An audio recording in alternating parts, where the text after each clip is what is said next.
See, that's what I'm talking about. They're all fucking idiots. I know.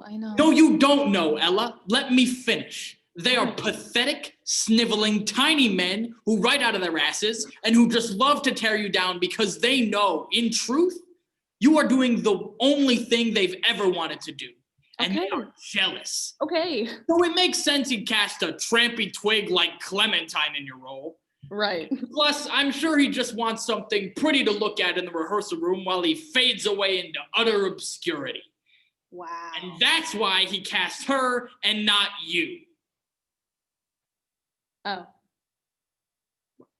I'm not saying you're ugly. Okay. I'm saying you're interesting. Thanks. And a little ugly. Dad. It was a joke. Jesus, can't you take a joke? You're never going to get very far in this life if you don't have a sense of humor about yourself.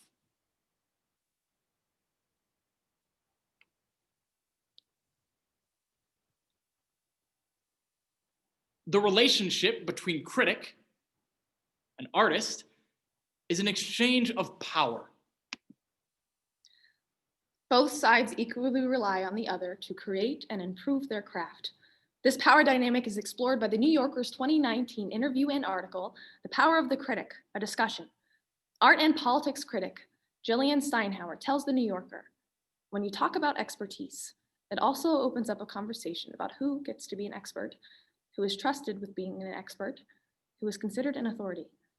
She points out that these trusted critics have almost been entirely white men. Throughout this performance, we see the male chauvinistic complex between father and daughter who have truly become critic and artist.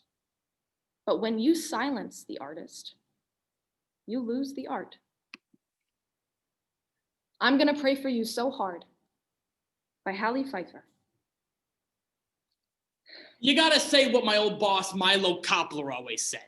Yeah, he was one of those spiritual Zen crazy windbags. And then there was me, your famous dad. An antisocial, asthmatic hermit who spent all his time under the covers with a flashlight reading plays. But you know how I got through it all? How? You just need one voice, one person who says, you're gonna be a star. Right. That's what I am to you, kid. Don't ever forget it. I won't. I mean, you're lucky. You discovered what you love so young. I know. So many poor fuckers never find that thing that turns them on. And that makes the hell we have to live through every day somehow worth it. You know what I did next? You know what your silly old dad did? What? A terrified 17-year-old boy alone in the world in the middle of Times Square at 10:30 at night with only a knapsack full of rags to my name. What? I found a phone booth and I pulled out a phone book. No. Hello? Is this the office of the great American dramatist Milo Koppler? Oh, God. No, this ain't his office. It's his home, and you're waking him up. Oh, no. Well, my name is David Bergenstein. This was before I changed my name. Right.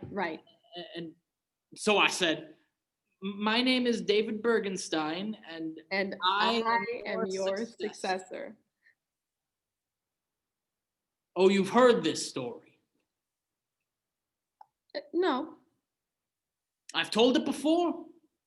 I mean, maybe once or twice. Maybe I read it in an interview somewhere, you know. I'll keep telling it. I won't bore you. No, please. Oh, come on, Dad, please. Dad.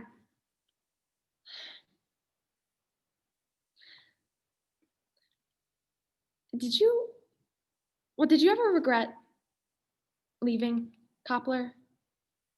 You know, since your show was such a hit. What kind of a fucking question is that? I'm sorry. Does it look like I'm suffering now? No. Does it look like I have any goddamn regrets? No. You think I regret walking out of my father's house at 17, escaping his abuse, You think I lie awake at night crying about it? Boo hoo hoo. How I never saw him again, piece of shit that he was? No.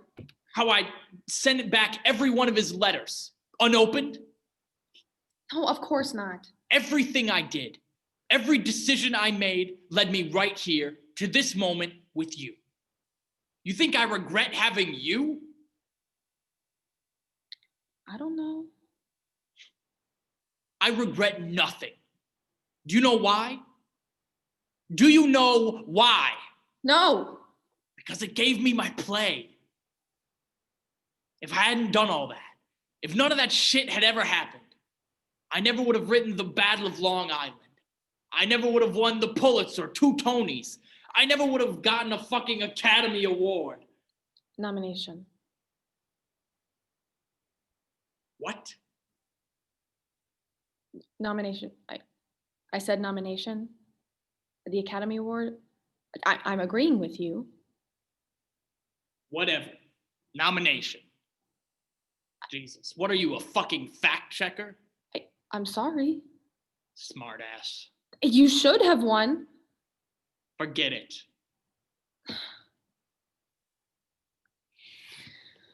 Dad. Dad, come on. Dad, come on, please.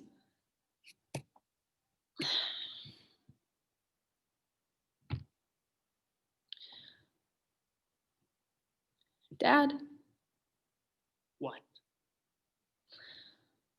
should I just What? give up? Give up. Yeah, I mean, I worked for it so hard. Remember, and I went in there and I knew, I just knew that, well, that Nina was mine, but then I saw her in the waiting room and I just knew it was hers. There's your problem right there. What? You gave up. No, I tried. I don't believe you. What? Yeah, I don't think you did. I did. I bet you didn't even audition for Nina. I bet you saw her in the waiting room and you fucking surrendered. I bet. Is that what happened? You just walked in for Masha? Is it? Is it? How'd I know? You know what this means, don't you? You know what the lesson here is, don't you? She's better than you. What? She was brave. She had guts. She is confident. She went for it. You were scared. No. You were weak. No. You let her win. Stop. You know what? Maybe you should just give up. No. Don't even bother writing a play. You'll just fuck that up too. Just let me speak. I am in a hit off-Broadway show with a huge avant-garde director at the helm, and we do the whole show with no furniture, just velvet floors and gossamer curtains and wooden poles that we sanded ourselves. It's revolutionary, Dad. It's a hit.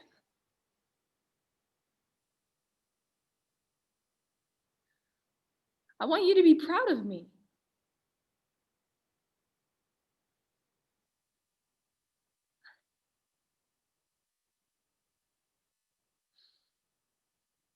I'm leaving.